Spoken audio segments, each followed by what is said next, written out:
చెప్పుకుందామా? రెడీయా? చాలా కెమెరాలు వచ్చేసినాయి. So many cameras.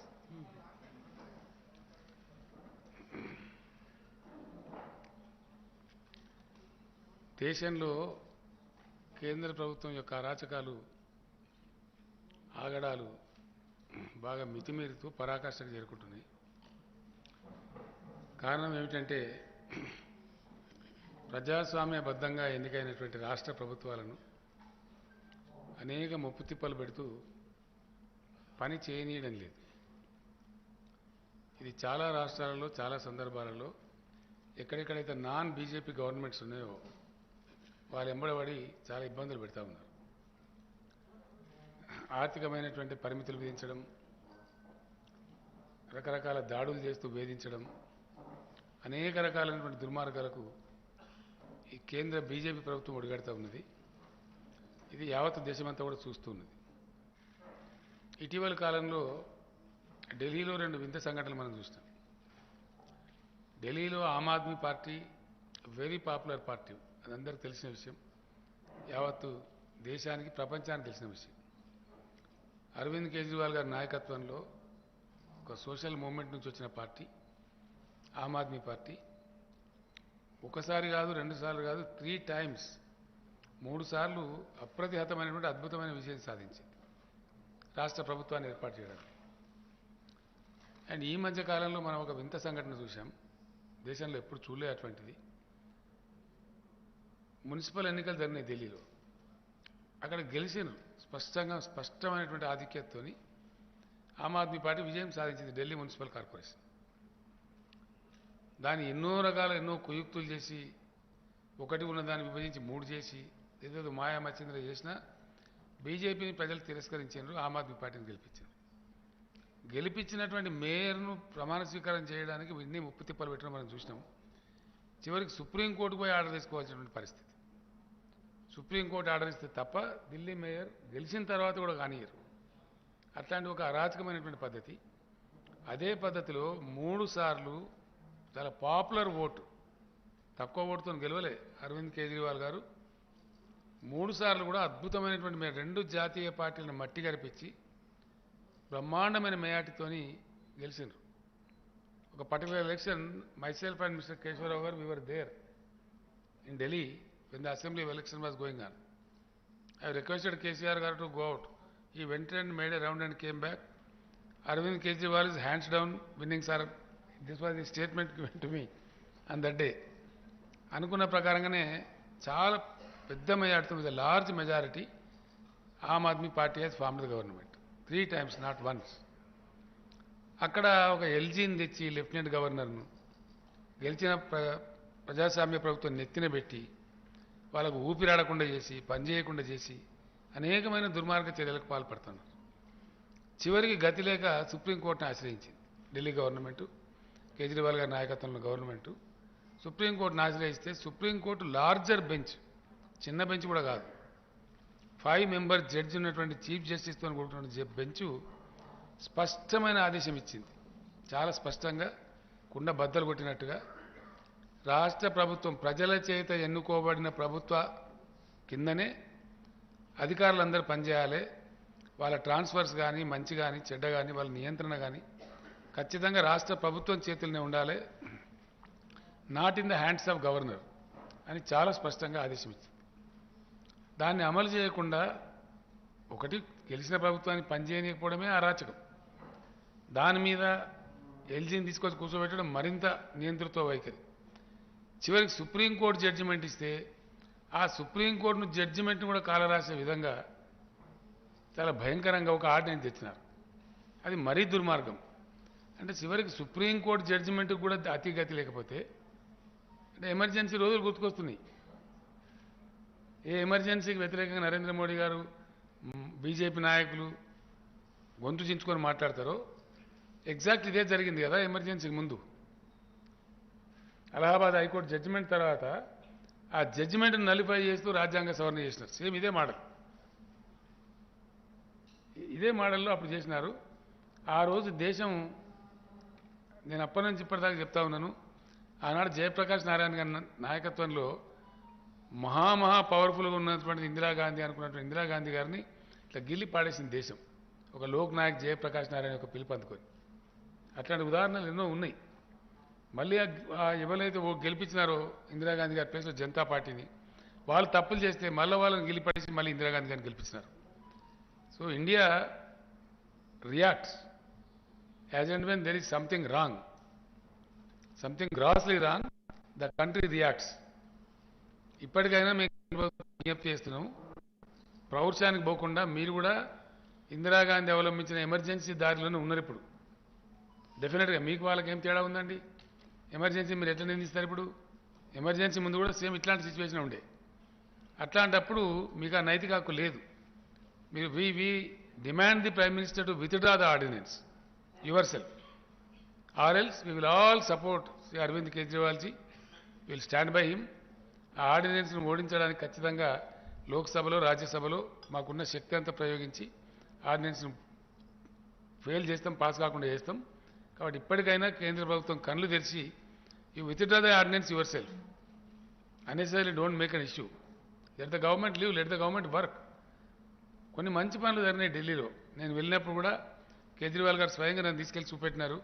అక్కడ మొహల్లా క్లినిక్స్ కానీ, స్కూల్స్ కానీ, అక్కడ డ్రింకింగ్ వాటర్ సిస్టమ్ కానీ, అదేవిధంగా చాలా చక్కగా ఎలక్ట్రిసిటీ రంగంలో కొంత రాయితీలు ఇవ్వడం కానీ, పేదల గురించి నిరుపేదల గురించి అనేక మంచి కార్యక్రమాలు జరిగినాయి. మంచి పనులు జరుగుతూ ఉన్నాయి. అందుకే పాపులర్ గవర్నమెంట్ కాబట్టి ప్రజలు not once thrice the government was elected. అట్లాంటి పాపులర్ గవర్నమెంట్ని చేయడం మంచిది కాదు. బేసిక్గా ఒక మాటలో చెప్పానంటే, Modi government today has insulted the people of the state of Delhi. I can say without a iota of doubt, it is insult to the state, the Delhi state people. It is the public mandate. The government has not been nominated by anybody. Government has been mandated by the people of Delhi state. ఇది వ్యక్తులకు అరవింద్ కేజ్రీవాల్ గారు కాదు, insult to the people of Delhi. వాళ్ళు కూడా రేపు బుద్ధి చెప్తారు ఖచ్చితంగా ప్రభుత్వానికి. वो भी सबक सिखाएंगे. तो इसलिए हम लोग अनुरोध करते हैं, मोदी जी आप ऑर्डिनेंस विथड्रा कीजिए, ये अच्छा नहीं है. आप इमरजेंसी की बात ही फिर दोहरा रहे हो, वही बात ला रहे हो. देश में इमरजेंसी आने से पहले भी ऐसी स्थितियां थे. जब इलाहाबाद हाईकोर्ट ने एक जजमेंट दिया उसके खिलाफ में ऐसे ऑर्डिनेंस जैसा कॉन्स्टिट्यूशन अमेंडमेंट करके गड़बड़ किए थे, उसके बाद it was followed by emergency. आप भी उसी रास्ते में हो. भाजपा के नेता हमेशा गला पाड़ के बोलते हैं कि भाई इमरजेंसी के काले दिन, इमरजेंसी के काले. आप कौन से अच्छे दिन है? ये क्या अच्छे दिन है?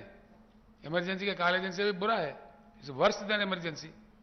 You are not allowing the people's elected, very popularly elected Delhi government to function. Even you are not able to honor the Supreme Court judgment. Then what else? Not honoring the Supreme Court larger bench judgment means going towards your journeys towards emergency only, which the country will refute. ये आपको सबक सिखाएगा. अभी कर्नाटक में सिखाया लोगों ने, आगे पूरे देश में सिखाएगा. इसीलिए हम अनुरोध करते हैं कि विड्रा कर लो अपने आप. जैसा आप किसानों का कानून, भूमि अध्यादेश का कानून, वो सारा विड्रा कर लिए थे. आप तो माफी के सौदागर हो, तो इसीलिए बेटर है अपने आप में विड्रा करो. आपने जो जंग छेड़ा है बिल्कुल गलत जंग छोड़ा है. इसीलिए हम आपके साथ ही है, राजनीति में आपके समकालीन साथी है. इसलिए सुझाव भी देते हैं अच्छा नहीं है आपके लिए, ना ही लोकतंत्र के लिए, ना देश के लिए, ना आपके लिए, किसी के लिए भी अच्छा नहीं है. बेटर है the prime minister and the government in center today shall withdraw the ordinance without any further loss of time. Otherwise we will unitedly fight. I think the whole system will support Sri Kejriwal ji, because it is a question of the existence of the democratic system in the country. It is a threat to the democracy. It is a challenge to the democracy, which is not supposed to be in a big country like India. It cannot be tolerated. The government of India should come to senses and withdraw the ordinance. Kejriwal garu. आज हम लोग हैदराबाद में आए और हैदराबाद के honourable CM Rao साहब से मुलाकात हुई. काफ़ी लंबी मुलाकात हुई, काफ़ी अच्छी चर्चा हुई. सबसे पहले मैं राव साहब का हमारी पूरी टीम की तरफ से बहुत बहुत शुक्रिया अदा करना चाहता हूं कि उन्होंने हमें हमारे साथ टाइम निकाल के मुलाकात की और इतना प्यार और सम्मान हम लोगों को दिया। I am all of us are very very very grateful to him. हमने अपनी पूरी बात उनके सामने रखी और जैसा भी उन्होंने कहा कि दिल्ली के लोगों को न्याय दिलाने के लिए वो, उनकी पार्टी और उनकी पूरी सरकार दिल्ली के लोगों के साथ है।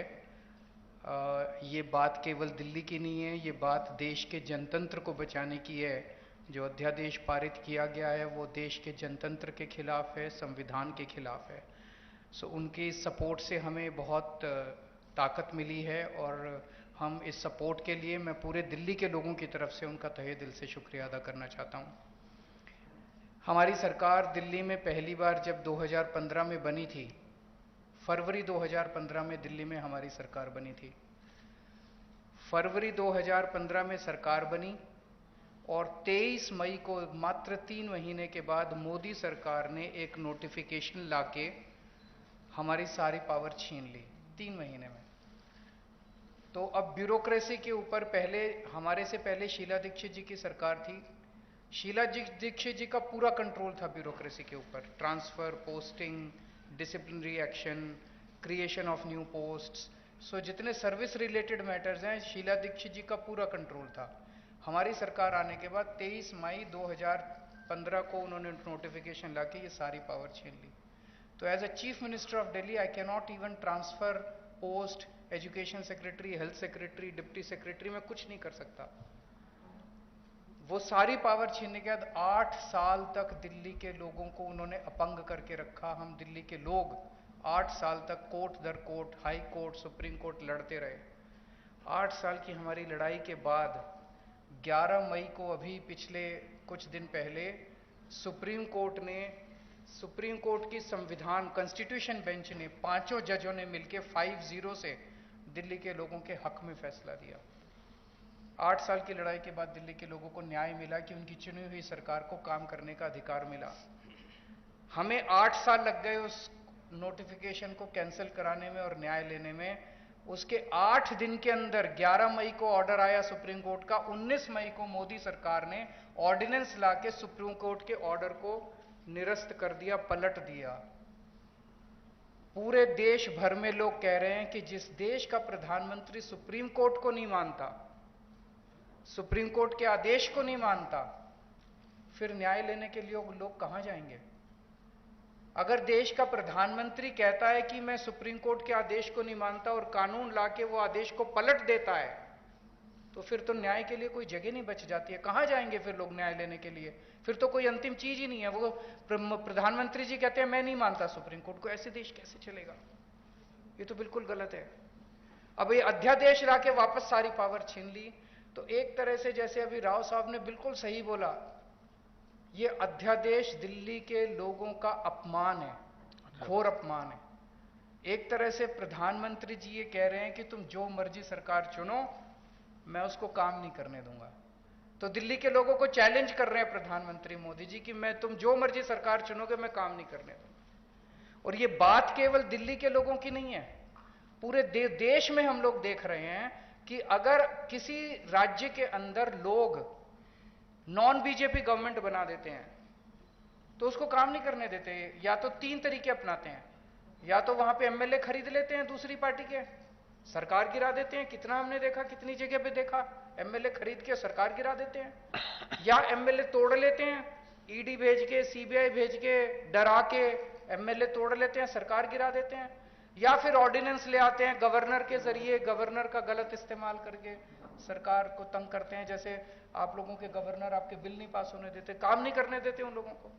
तो इस तरह से मैसेज ये है कि अगर कोई भी राज्य के लोग नॉन बीजेपी सरकार बनाएंगे तो हम उसको काम नहीं करने देंगे, सरकार तोड़ देंगे। ऐसे देश नहीं चल सकता। ये तो बहुत खतरनाक स्थिति है पूरे देश के सामने। मैं जो पूरे देश भर में घूम रहा हूं समर्थन मांगते हुए, मैं केवल अपने लिए समर्थन नहीं मांग रहा, मैं देश के संविधान के लिए और देश के जनतंत्र के लिए समर्थन मांग रहा हूं। हमारे जो स्वतंत्रता सेनानियों ने लड़ाई लड़ी थी, वो ऐसे भारत के लिए लड़ाई थोड़ी लड़ी थी कि एक पार्टी आएगी सेंटर के अंदर, वो पार्टी बस एक ही पार्टी का पूरे देश के अंदर राज होगा। जिस तरह से आज इन्होंने माहौल बनाया हुआ है, फिर तो एक प्रधानमंत्री और 31 गवर्नर बस वो चला लें इस देश को, फिर मुख्यमंत्री बनाने की क्या जरूरत है, फिर चुनाव लड़ने की करने की क्या जरूरत है, फिर तो ये तानाशाही होगी। इस तानाशाही के खिलाफ हम लोग लड़ रहे हैं। राज्यसभा के अंदर जब ये बिल आएगा, राज्यसभा के अंदर बीजेपी के पास मेजॉरिटी नहीं है। बीजेपी के out of 238 MPs, BJP has only 93 MPs. BJP के पास मेजॉरिटी नहीं है। मैं फिर से शुक्रिया अदा करता हूं राव साहब का। अगर हम सब लोग नॉन बीजेपी पार्टीज इकट्ठे हो गए तो इस बिल को हम राज्यसभा के अंदर गिरा सकते हैं। और अगर ये बिल गिर जाता है तो पूरे देश के लोगों को विश्वास हो जाएगा कि 2024 के अंदर मोदी सरकार वापस नहीं आ रही है। ये इसका सेमीफाइनल होगा 2024 का। ये कॉन्फिडेंस देगा पूरे देश के लोगों को कि मोदी जी को हराया जा सकता है। तो ये जनतंत्र को बचाने की लड़ाई है, देश की आजादी को बचाने की लड़ाई है। बहुत बहुत धन्यवाद, बहुत बहुत शुक्रिया। मैं माननीय मुख्यमंत्री तेलंगाना के चंद्रशेखर राव जी का बहुत बहुत आभार व्यक्त करता हूं कि उन्होंने हमें यहाँ बुला के घर पे मान सम्मान दिया, इज्जत दी। आम आदमी पार्टी के नेशनल कन्वीनर और दिल्ली के मुख्यमंत्री अरविंद जी और हमारे राज्यसभा के 2 सांसद संजय सिंह जी और राघव चड्ढा जी, जैसा कि राव साहब ने, अरविंद केजरीवाल साहब ने बता ही दिया कि देश के लोकतंत्र को बचाने की लड़ाई हम लड़ रहे हैं। एलजी जो है वो सिलेक्टेड है और दिल्ली की गवर्नमेंट इलेक्टेड है। तो डेमोक्रेसी में इलेक्टेड जो लोग हैं वो फैसले लेते हैं, ना कि सिलेक्टेड। तो दिल्ली का तो पहले से ही ये कर रहे हैं, पूर्ण राज्य का दर्जा नहीं है, लेकिन फुल स्टेट्स को भी तंग किया जा रहा है। हमने पंजाब में 92 सीट्स जीती आउट ऑफ 117। इतना बड़ा मैंडेट है। हमें बजट सेशन बुलाना था मार्च में, हमें गवर्नर ने मना कर दिया, मैं परमिशन नहीं दूंगा बजट सेशन की। तो हम कहां जाएं? तो बजट सेशन के बिना मतलब स्टेट कैसे चलेगी? तो हम सुप्रीम कोर्ट गए। सुप्रीम कोर्ट से चीफ जस्टिस साहब ने ऑर्डर दिया कि जी बजट सेशन होने दो। और उसके बाद एक और जो बात हुई कि जी जो काउंसिल ऑफ मिनिस्टर द्वारा लिखा जाता है प्राप्तियां गवर्नमेंट की कि हमने ये किया, वो कहता है उसमें मैं माई गवर्नमेंट नहीं कहूंगा। हमने कहा जी आप ही तो सम्मान कर रहे हो विधानसभा, आप माई गवर्नमेंट नहीं कहोगे तो क्या कहोगे? कहते मैं दिस गवर्नमेंट कहूंगा। फिर सुप्रीम कोर्ट जाना पड़ा कि जी माई गवर्नमेंट तो बोलना पड़ेगा इनको। तब जाके उन्होंने, सुप्रीम कोर्ट ने कहा कि you have to read it word by word, you can not change. जैसे तमिलनाडु में कर लिया था, स्टालिन जी के पास जो उन्होंने लिख के दिया था वो और था, गवर्नर कुछ और बोल रहा था। तो मतलब ये हैरानी की बात ये है कि जो राज्य भवन है स्टेटों में वो बीजेपी के ऑफिस बन गए और राज्यपाल जो है वो स्टार कपेलर बन गए बीजेपी के। तो इस गवर्नरी सिस्टम को उन्होंने मिसयूज किया है, हर जगह पे करते हैं। आपके बिल रोक रखे हैं स्टेट के, हमारे बिल रोक रखे हैं। वहां पे स्टालिन साहब का चिट्ठी आई थी हमें कि हमें सपोर्ट करो, हमारे बिल रोक रखे हैं। केरला में तंग कर रहे हैं, ममता दीदी उनको तंग कर रहे हैं। मतलब इन्होंने मन बना रखा है, जैसा कि अरविंद जी ने कहा, अगर इलेक्शन से नहीं जीते तो बाई इलेक्शन से जीत जाते हैं कि मतलब बंदे तोड़ो और बाई इलेक्शन करा लो और कर लो। तो ये बहुत फेडरल स्ट्रक्चर के लिए बहुत घातक है और देश बचाने की लड़ाई लड़ रहे हैं। हमारे हजारों जो स्वतंत्रता सेनानी थे उन्होंने अपना खून दिया, खून का कतरा कतरा देके हमें देश दिया, हमें आजादी लेके दी। लेकिन ऐसी आजादी के लिए आज उनकी आत्मा तड़पती होगी कि ऐसी आजादी के लिए तो नहीं हमने कुर्बानी दी थी जो जिस तरीके से देश को जी चला रहे हैं। तो हम यहाँ पे आए हैं और राज्यसभा में, और जब से शक्तियां छीनी हैं लोगों ने 2020 में फिर चुन लिया आम आदमी पार्टी को। तो मतलब लोग लाइन में खड़े होकर वोट डालते हैं, डेमोक्रेसी है। तो उसके और उसके बाद सुप्रीम कोर्ट के फैसले को नहीं मान रहे, तो ये बहुत ही गलत मैसेज है जो है वैसे तो हम biggest democracy of the world अपने आप को कहलाते हैं, लेकिन अगर देखा जाए तो ये काम नहीं करने दे रहे। आज नीति आयोग की बैठक में हम नहीं गए, अरविंद जी भी नहीं गए, हम नहीं गए। कारण क्या, वहां क्या करना है, फोटो खिंचवाने जाते हैं बस। मैंने तो चिट्ठी में लिख के भेज दी, मैंने कहा मेरे पिछले साल वाले भाषण को इस बार भी वही मान लिया जाए, क्योंकि कुछ पिछले साल जो मांगा था वो तो दिया नहीं। आरडीएफ के पैसे नहीं दिए, एनएचएम के पैसे नहीं देते, स्टेट का जो हक बनता है वो देते नहीं है। नीति आयोग में हम फोटो खिंचवाने जाएंगे क्या? मतलब ये मीटिंग करते हैं लेकिन चलाते अपनी मर्जी से हैं, और ऐसा नहीं होगा। भारत एक गुलदस्ता है, गुलदस्ते में हर किस्म के फूल होते हैं, हर फूल का अपना रंग, अपनी सुगंध होती है। ये चाहते हैं एक ही जैसे फूल हों बस, लेकिन ऐसा नहीं चलेगा। सो जो देश भारत जो है एक माला है, और माला के जो मन के हैं वो अलग अलग होते हैं। इसीलिए मल्टी कल्चर्ड कंट्री हमारा है, हर स्टेट की अपनी भाषा है, अपना कल्चर है, और इसको बचाने के लिए हम आज आए हैं। और मैं धन्यवाद करता हूँ जिन्होंने हमें यहाँ बुला के इज्जत तो दी।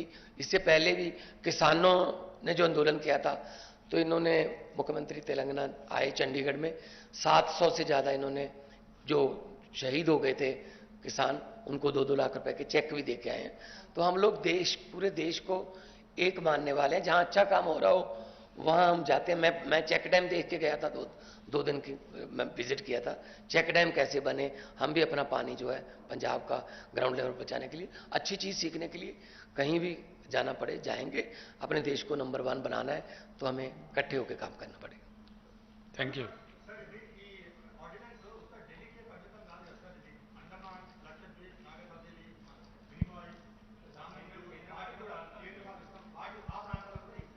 ఇది కాదు, అట్లా కాదు కదా.